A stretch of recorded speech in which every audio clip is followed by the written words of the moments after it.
नमस्कार, आप देख रहे हैं भाग्यफल। आपके साथ मैं हूं चंद्रश्री राजपूत। भाग्यफल में आज हम बात करेंगे पढ़ाई में सफलता प्राप्त करने को लेकर। किसी भी छात्र के जीवन में परीक्षा की घड़ी बहुत ही महत्वपूर्ण होती है और इस समय शांत मन से पढ़ाई करना और परीक्षा में सफल होना बहुत जरूरी होता है। परीक्षा के समय की गई चूक से किसी छात्र का पूरा साल बर्बाद हो जाता है तो कोई छात्र प्रतियोगिता परीक्षा से बाहर हो जाता है। धैर्यपूर्वक अपने पाठ्यक्रम का अभ्यास करने के साथ ही अगर छात्र परीक्षा में सफलता के उपाय भी करते हैं तो उन्हें सफलता मिलने की संभावना कई गुना ज्यादा बढ़ जाती है। तो आइए जानते हैं कि ऐसे कौन से उपाय हैं जिसे आप कर सकते हैं। इसी बारे में ज्यादा जानकारी देने के लिए हमारे साथ जुड़ गए हैं ज्योतिष परिषद एवं शोध संस्थान अध्यक्ष ज्योतिषाचार्य डॉक्टर पुरुषोत्तम गौड़ जी। आचार्य जी, बहुत स्वागत है आपका। जी धन्यवाद। श्री राम जय राम, मेरे राम की जय हो। तो अगर आपके मन में कोई सवाल या शंका है, आप हमारे साथ जुड़ सकते हैं। नंबर्स पर आप कॉल कर सकते हैं। हमारा नंबर है 0120-715-3787, 0120-715-3826। इन नंबर्स पर आप कॉल करिए और ज़्यादा से ज़्यादा कॉलर्स आज हमारे साथ जुड़े, इसी की उम्मीद करते हैं। आचार्य जी, आज का जो हमारा विषय है वो हमने स्टूडेंट्स के लिए, छात्रों के लिए रखा है कि सफलता पाने के लिए क्या कुछ टिप्स हो सकते हैं, कौन से ऐसे उपाय हैं, क्योंकि बहुत ही प्रेशर होता है उनके दिमाग में कि एग्जाम आ रहे हैं, पढ़ाई करनी है। कुछ लोग तो एन वक्त पर पढ़ाई करते हैं, किताबें उसी वक्त खोलते हैं जब एग्जाम का अगला दिन एग्जाम ही होता है। तो ऐसे में कौन से ऐसे टिप्स हैं जिसे अपनाकर बच्चे सफलता हासिल कर सकते हैं? क्या कुछ करना चाहिए उन्हें? देखिए, आपने बड़ा अच्छा प्रश्न किया है। परीक्षा के समय की गई चूक किसी भी छात्र के लिए बहुत प्रायश्चित का कारण बन जाता है। और ये सही बात है कि परीक्षा में सफलता पाने के अचूक जो है उपाय और टिप्स होती हैं। जैसे किसी भी छात्र को पढ़ने की टेबल के ऊपर खाने पीने की सामग्री नहीं रखनी चाहिए। छात्रों को हम सलाह देते हैं कि खाना खाने के स्थान पर ही खाना खाना चाहिए। यदि वो खाना खाने के स्थान पर नहीं खाना खाते हैं और अपनी पढ़ाई करने वाले टेबल पर खाने खाने की कोशिश करते हैं या जहाँ अध्ययन करते हैं वहां खाना खाते हैं, तो फिर ये व्यक्ति को अव्यवस्थित करता है। या इसके अलावा पुस्तकों को, कॉपी को आप खोल करके छोड़ देते हैं। इसके अलावा टेबल पर गंदगी धूल जमा है, तो फिर ऐसे बच्चे, ऐसे छात्र छात्राएं पढ़ाई में बहुत वीक रहते हैं और पढ़ाई पूर्णतः मां सरस्वती की कृपा उनको नहीं मिल पाती है। तो ये छोटे छोटे उपाय, जैसे परीक्षा में आप बैठते हैं उस समय अपने स्त्री को याद करें। आपको अपना ध्यान एकाग्रता में रखना चाहिए। पढ़ा हुआ जल्दी याद हो जाए, इसके लिए पुस्तकों कापिकों को खूब पढ़ना चाहिए और मस्तक से जरूर लगाना चाहिए। परीक्षा में सफलता के उपाय अंतर्गत ब्रह्म मुहूर्त में उठ करके पढ़ने से लाभ होता है। ब्रह्म मुहूर्त कहें तो सुबह 4 से और 6 बजे उठ जाएं, 6 बजे के मध्य उठ जाएं और फिर उस समय, उस दौरान आप थोड़ा अपने आप को हवा में टहलें, शुद्ध वातावरण में टहलें, शुद्ध हवा लें, चारों तरफ शांति सी आपको लगे, तब पढ़ने का मन होता है। और फिर उसके बाद आपको कमरा साफ सफाई से दिखे तो आपको उत्तर पूरब या पूरब उत्तर या पूर्व दिशा में बैठ करके पूर्व की ओर मुख करके अध्ययन करना आपके लिए बहुत अच्छा रहेगा। छात्रों को हम सलाह देते हैं कि जहां अध्ययन करते हैं जूते मोजे नहीं पहनना चाहिए। हर छात्र को अपने गले में मां सरस्वती का यंत्र धारण करना चाहिए और यदि यंत्र धारण नहीं करते तो कोई बात नहीं, मां सरस्वती की फोटो लगाएं, उनको प्रणाम करें और प्रणाम करके उनके चरण स्पर्श करके अपने सिर के लगाने के बाद फिर पढ़ाई करनी चाहिए। छात्र अपनी बुद्धि के विकास के लिए गुरुवार के दिन अपनी किताबों में इमली के ताजे पत्ते रखें। छात्रों को किसी भी परीक्षा में सफलता पाने का छोटा सा उपाय है इमली के पत्ते। जी हाँ, इमली के पत्ते अपनी पुस्तकों के मध्य रखें। इससे आपकी बहुत अच्छी स्मरण शक्ति बनेगी और अच्छी स्मरण शक्ति के साथ विद्यार्थी काफी जल्दी परीक्षा में जो है अपना किया हुआ याद शीघ्र उनको याद रहेगा और वो स्मरण शक्ति के साथ में अपना जो है लिख पाएंगे। तुलसी के कुछ पत्तों को मिश्री मिला करके खाना चाहिए, इससे भी स्मरण शक्ति बढ़ती है। परीक्षा में सफलता पाने के बहुत से उपाय हैं, जैसे आपको इसी तरह गुरुवार के दिन गाय को गुड़ खिलाना चाहिए। विद्यार्थियों को परीक्षा में मनवांछित सफलता प्राप्त करने के लिए अध्ययन कक्ष में मां सरस्वती की फोटो लगानी चाहिए। गणेश जी को प्रसन्न करने के लिए बुधवार के दिन दुर्वा अर्पण करनी चाहिए, बेसन के लड्डू चढ़ाने चाहिए। विद्या प्राप्ति के लिए बड़ों का आशीर्वाद लेना चाहिए, उनके चरण स्पर्श करना चाहिए। जब भी आप परीक्षा देने जाएं, घर से निकलें तो अपने घर के तमाम बड़े बुजुर्ग जो हैं, आपके दादा दादी, पिता माता, बड़े भाई बहन, सबके पैर छू के जाना चाहिए। छात्रों को अपने गुरुजनों का सदैव सम्मान करना चाहिए और सहपाठियों के प्रति सहयोग की भावना रखनी चाहिए। और यदि आप कर सकते हैं तो घर से निकले दही में थोड़ा सा शक्कर डाल करके और दही खा करके जाना चाहिए। ऐसा करने से आपको सफलता अवश्य प्राप्त होती है। या फिर गुड़ खा के जाना चाहिए या फिर मिठाई खा के जाना चाहिए। ये छोटी छोटी बातें हैं लेकिन बहुत महत्वपूर्ण बातें हैं। सरस्वती माँ की पूजा के दौरान आपको माँ की प्रसन्नता के लिए, माँ का आशीर्वाद के लिए आपको याद रखना है कि आप उनको प्रणाम करें, उनको आशीर्वाद लें, उनकी स्मरण शक्ति, आपकी स्मरण शक्ति बढ़ाने के लिए माँ से प्रार्थना करें और ये भी प्रार्थना करें कि मुझे परीक्षा में नकल नहीं करनी पड़े, नहीं तो माँ सरस्वती आप मेरे पर नाराज हो जाएंगी। तो ये बात को ध्यान में रखना चाहिए, इस बात को आपके मन में रहना चाहिए। आप जब भी घर से निकलते हैं परीक्षा देने, तो आप कई बार देखते हैं थोड़े से अंकों के चक्कर में अपना भविष्य दांव पर लगा देते हैं। इसके लिए एक सूर्य भगवान को जल का लोटा अर्पण करें, उसमें लाल पत्ती डालें, लाल चंदन डालें या फिर कुछ भी डाल करके सूर्य को जल चढ़ाएं। कुछ से मतलब यह है कि पुष्प वगैरह, चंदन वगैरह डाल करके सुबह ब्रह्म मुहूर्त में उठे, 4 से 6 बजे के बीच में उठना चाहिए। कई विद्यार्थियों के साथ समस्या है कि वो पढ़ते खूब है लेकिन उनको याद नहीं रहता, तो अपनी स्मरण शक्ति को बढ़ाने के लिए माँ सरस्वती की पूजा करनी चाहिए। आपके अंदर आत्मविश्वास मजबूत बनता है और इससे आप बहुत तरक्की करते हैं। साथ ही जिन बच्चों को जैसे बहुत से बच्चे आज भी मैं देखता हूँ 10 साल के, 11-11 साल के, उनका टॉयलेट अपने बेडरूम में या अपने बेड पे हो रहा है। ऐसे बच्चों को अपने सिराने एक फिटकड़ी और कपूर रखकर कटोरी में रखना चाहिए, जिससे आपका अध्ययन मन लगे। और ऐसा नहीं, आपका पर्दा या पिलो कवर या आपकी सीट कवर, बेड सीट हरे कलर की रहे तो ज्यादा अच्छा रहेगा। ये बहुत छोटी छोटी बातें हैं लेकिन ये बहुत मायने रखती हैं। और मैं समझता हूँ कि आज हमारे चंद्रशेखर जी ने इस बात को शेयर इसीलिए किया है कि आने वाला समय परीक्षा का है और जो लोग अध्ययनरत हैं उनको अपना जीवन इस परीक्षा से ही बनाना होता है। और बच्चे तो हमारे देश के भविष्य है, इसलिए हम आपके लिए क्यों नहीं सोचेंगे।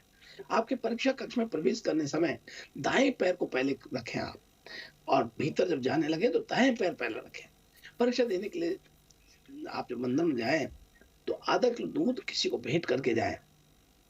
तो आप देखिए ये छोटी छोटी बात आपकी एकाग्रता में वृद्धि करेंगी और आपको जो है सफलता दिलाएंगी। इन्हीं शुभकामना के साथ में चंद्रशेखर जी को बहुत आशीर्वाद कि आपने हमारे भावी भविष्य बच्चों के लिए इतना अच्छा प्रसंग रखा। बहुत मंगल शुभकामना आपको। जी आचार्य जी, आपने टिप्स तो दे दिए हैं, उपाय बता दिए हैं बच्चों को, लेकिन हम आपसे ये कहना चाहेंगे कि उपाय आप जरूर करिए जो आचार्य जी ने आपको बताया है, वो आपके बहुत काम आएंगे। लेकिन सिर्फ उपाय मत कीजिएगा, पढ़ाई भी कीजिएगा, पढ़ाई के साथ ही उपाय कीजिएगा, तभी आपको सफलता मिलेगी। अन्यथा अगर आप इस विचार उधेड़-बुन में है कि हम उपाय कर लेते हैं तो हम पास हो जाएंगे, तो ऐसा नहीं होता है। चलिए हमारे साथ कुछ कॉलर्स भी जुड़ गए, कि कॉलर्स को ले लेते हैं। जी, तो पहले कॉलर हमारे साथ जो जुड़े हैं, अपना नाम और अपना सवाल बताएं। पंडित जी प्रणाम। मैं अपने बच्चे के बारे में पूछना चाहती हूँ। वो सीए की पढ़ाई कर रहा है, क्या उससे इसमें सफलता मिलेगी और उसका भविष्य कैसा रहेगा? नहीं, बच्चे का नाम क्या है? बच्चे का नाम आयुष है। देखिए बहन जी, आयुष जो है 2 बहन भाई होते हैं। आपका मकान पूर्व में दिखता हुआ है, बच्चे ने सीए कर रहा है, उसको निश्चित सफलता मिलेगी।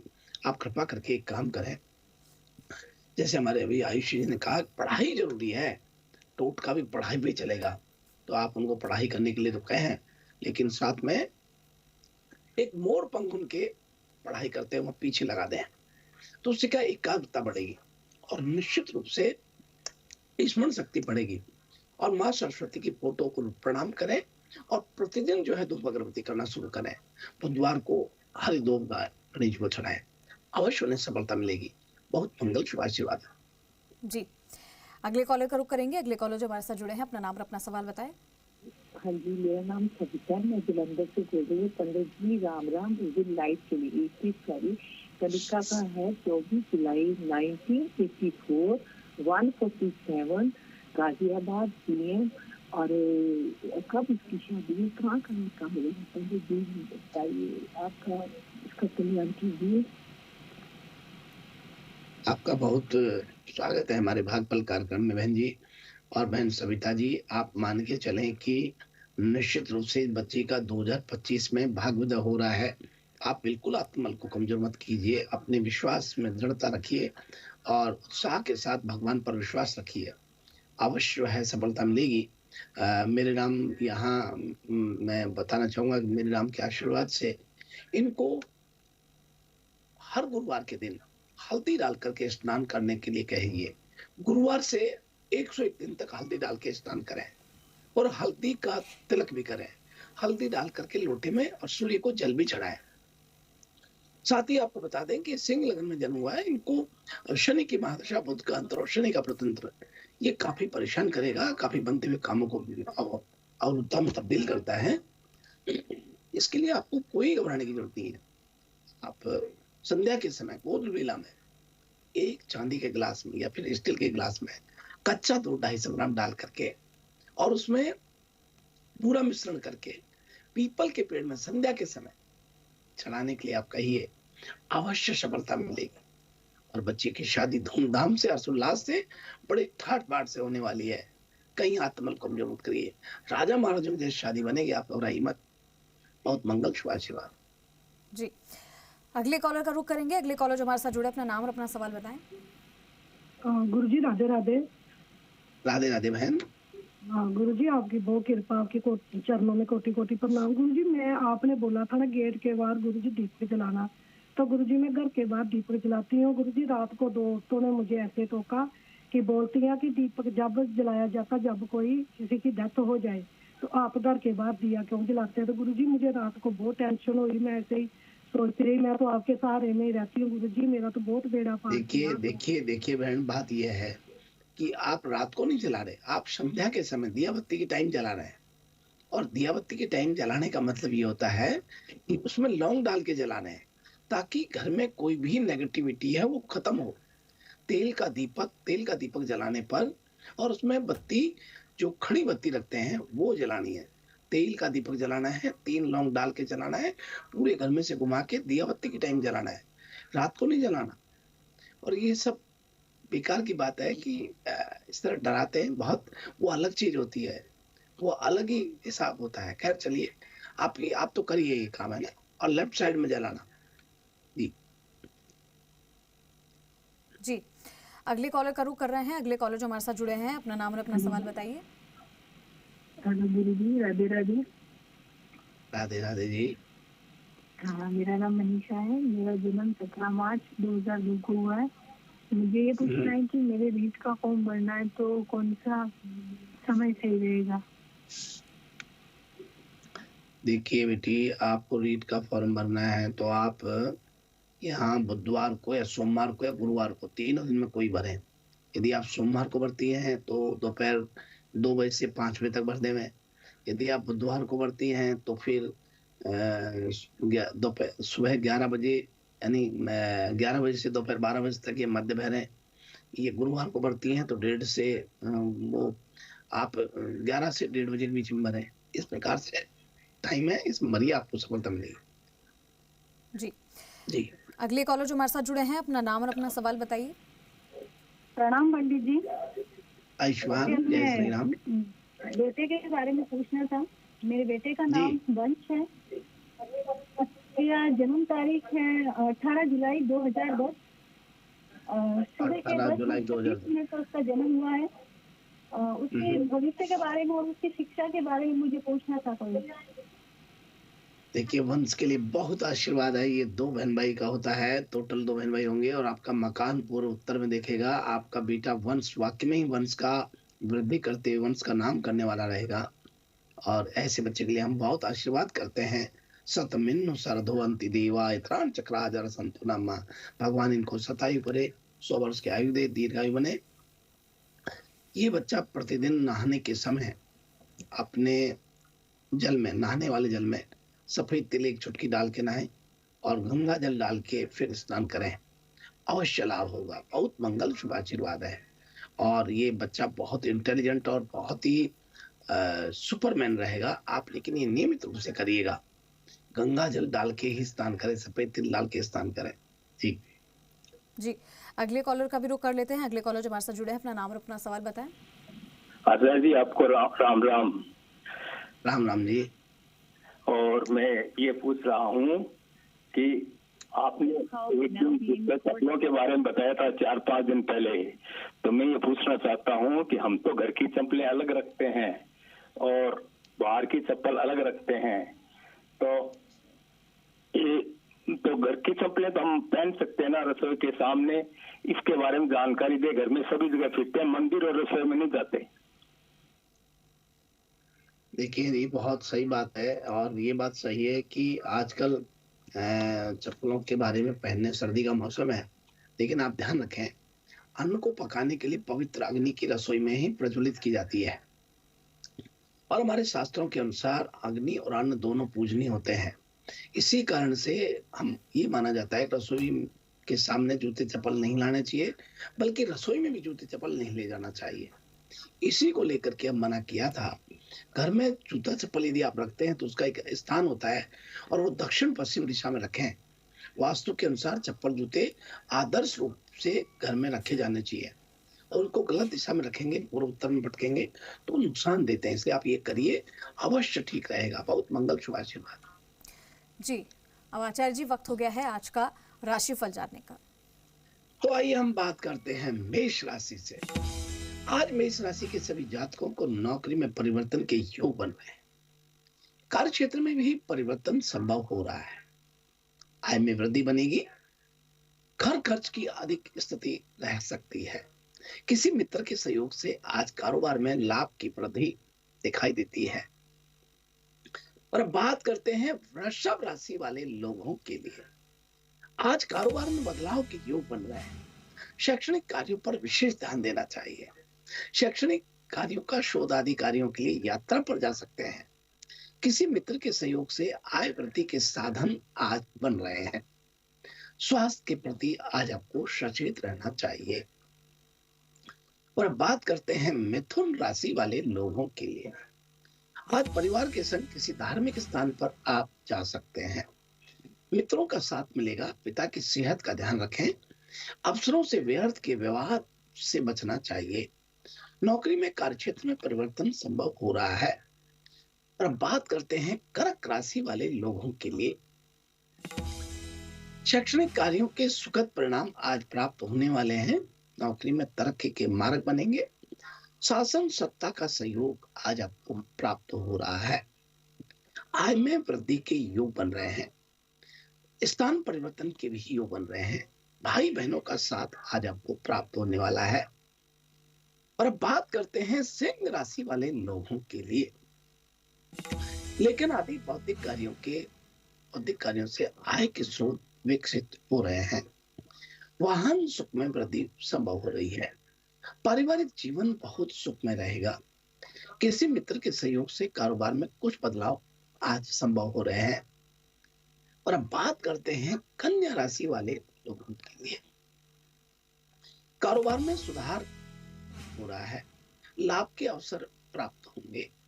आय में वृद्धि बनेगी। कारोबार के लिए विदेश यात्रा के भी योग बन रहे हैं। पारिवारिक समस्याएं परेशान आज आपको कर सकती हैं। भाई बहनों का साथ आज आपको पूर्ण मिलने वाला है। और बात करते हैं तुला राशि वाले लोगों के लिए। आज माता पिता के स्वास्थ्य पर विशेष ध्यान देने की सलाह देते हैं। कारोबार में वृद्धि बन रही है। लाभ के अवसर आज आपको प्राप्त होने वाले हैं। धन संपत्ति में वृद्धि बनेगी। कारोबार के लिए विदेश यात्रा आज लाभप्रद रहने वाली है।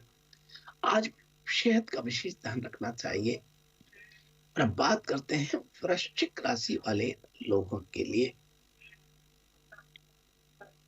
आज वृश्चिक राशि वाले लोगों के लिए विशेष तौर पर नौकरी में अफसरों के साथ व्यर्थ के वाद बन सकते हैं।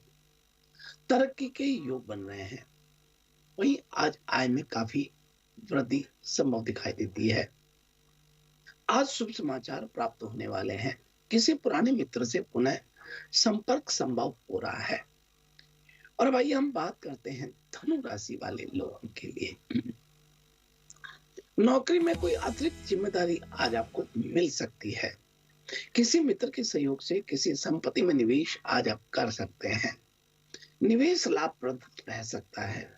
शैक्षणिक कार्यों में सफलता प्राप्त होने वाली है। सेहत का विशेष ध्यान रखें।